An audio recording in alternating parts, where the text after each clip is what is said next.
Congratulations on getting to the playoffs in your first year. I know that's a big accomplishment for you personally and for this team as a whole. What does it mean to get into the postseason?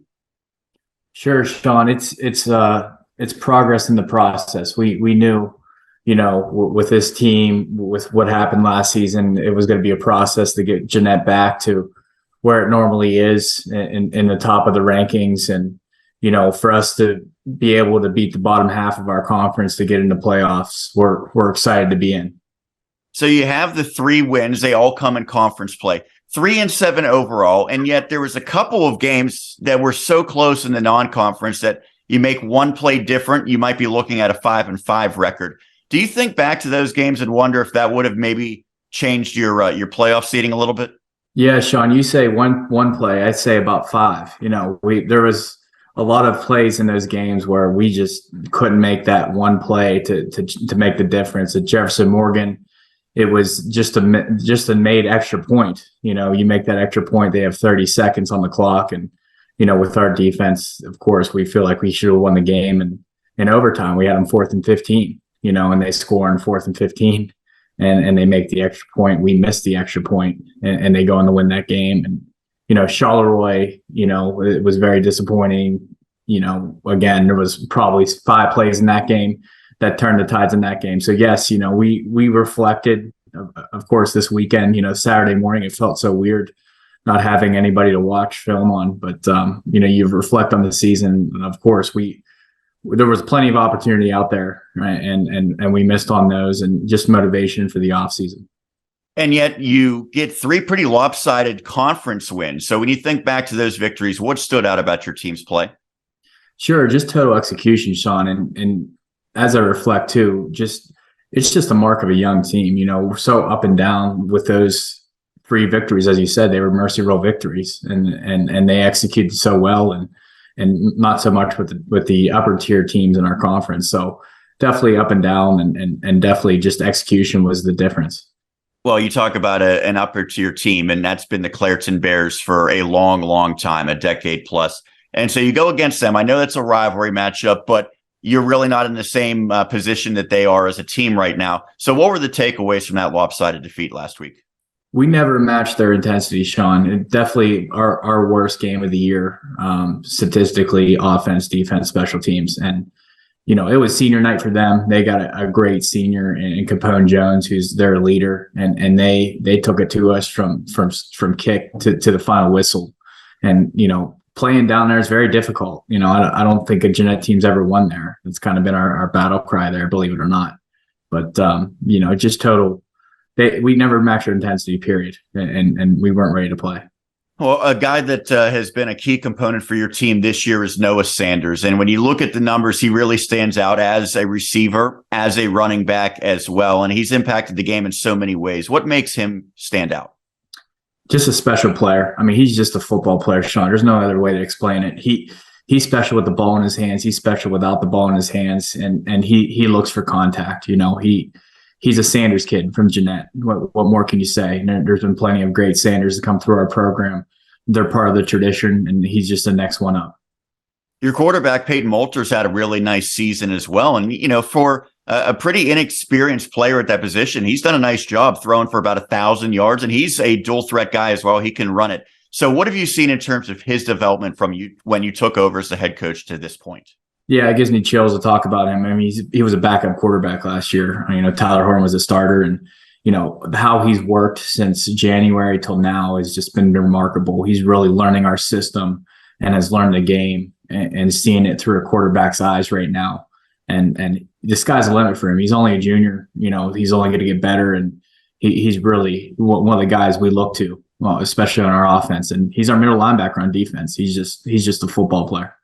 We'll talk about the playoff bracket momentarily, but another team from Westmoreland that is in the 1A bracket is Monessen. And they're interesting because a couple years ago, they couldn't even field a team. The numbers were down. They had lost so many players to transfer and just did not have a lot to begin with. I don't know if Jeannette ever got to quite that same caliber, but when you think of small schools now, it's a real struggle to sometimes even field a team. How have you been able to kind of survive this season with the numbers what they are?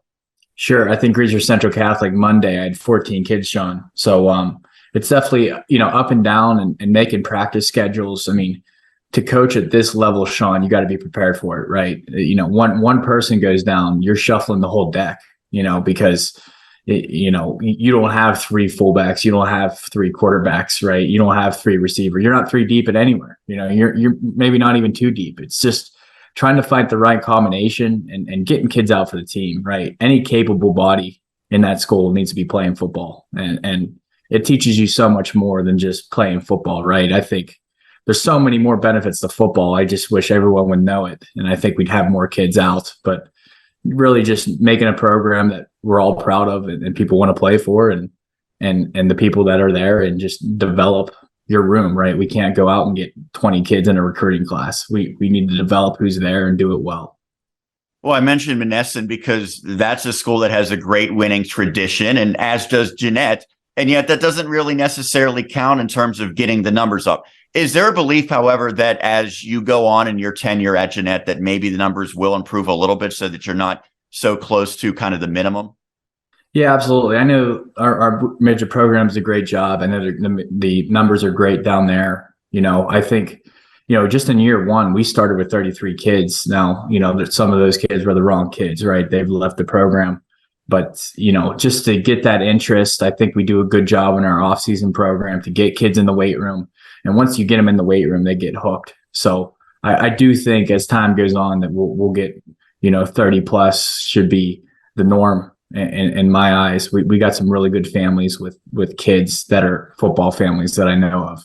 The Jones family, the Ponzetti families, of the world. There's Sanders in the pipeline. So we're not too worried about the numbers, but yeah, it's always a concern. Of course, football, you need the numbers. So it's something that we will emphasize as the years go on. So let's talk about this bracket in 1A. I think with the record of 3-7, you probably didn't have delusions of grandeur in terms of your seeding, but you get the number 16 seed and go against the top seed in Bishop Canevin. What did you anticipate in terms of where you might be slotted before the brackets came out? We got what we deserved. I knew right where we'd be at. We lost to Jefferson Morgan, right? Carmichael's got the 15, where we got the 16. That Carmichael's is from that conference. I mean, very, very fair in the seedings. We got what we deserved. And we go to the defending champ, and thankfully it's played at Peters Township Stadium and not their home stadium. So it'll have a big game atmosphere. Well, Bishop Canevin, you mentioned the defending champion and a team that looks maybe even better this year than they did a year ago en route to the title. When you look at the Crusaders, I'm sure a lot stands out. What do you notice when you watch them? Sure. Great at every position, Sean. They're very well coached. They have their systems in place. That I think that Coach Johnson's been over there maybe 2-3 years now. So they're well established in what they want to do, and they have the players to do it. They have two really good quarterbacks. One started this year and one is taken over. He's really athletic. Xavier Nelson, he's probably one of the best players in A, maybe even the WPIAL. They have a really good defensive end, number 13, and what he does. So they have a lot of personnel, and they do what they do well. There's nothing tricky about it. They have their system, they run it well, and they're a good football team. Well, I think everyone can honestly say that it's going to take everything going right for you to have a chance against a team like that. But what are the biggest keys? What will you have to do? Sure. Number one, just protect the football. You can't give them any more opportunities than they need. They're going to execute, and we need to find ways to slow them down. And we can't help that situation with giving them the football and turning it over. We've turned it over too much in the last 2 weeks. Even we were -2 against Springdale 2 weeks ago. So we have to limit their opportunities, and just have a great week of practice. Be good in all three phases and just do your job and play one snap at a time. I'm sure if you go back a couple of years ago, if I was interviewing Roy Hall, I would have said, well, you have this benefit of all of this playoff experience. He's been there for, a dozen years at the helm of postseason teams, and all the players know nothing but the playoffs. Now it's the complete opposite, because not making the playoffs a year ago and so many new players, and you in your first year as the head coach. So how do you make sure that everyone's ready for the playoffs? Sure. We've been feeding the kids over the weekend just through our huddle messenger, just, with things that need to do. We said, look, October's for pretenders, November's for contenders, and you have to prove that you're a contender, especially against the top seed.